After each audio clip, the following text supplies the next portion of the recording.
Using Academy watercolour pencils, we're going to create a speckled effect. Now to do this, I'm going to wet the paper. I'm going to create a little fence. So we want this nice and wet, like a little fence posts.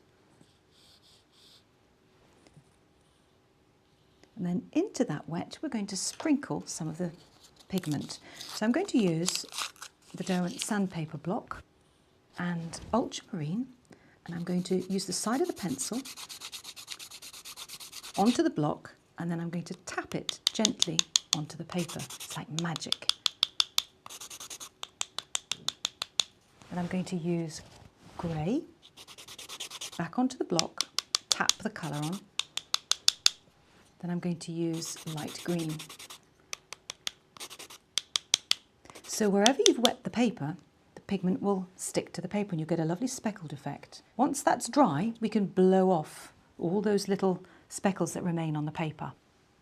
Using the same technique, we're going to wet a section of paper here. Now, if we wanted a different kind of texture, a speckled texture that wasn't as fine, we would use a scalpel. We'll use the same colours and we'll just scrape off some colour. Now, the colour is only going to stay where the paper is wet. So you can create different shapes on the paper and you can change the intensity of the colours depending on how much sprinkling you actually do. And again, anything that goes on the paper, you can just blow it off afterwards.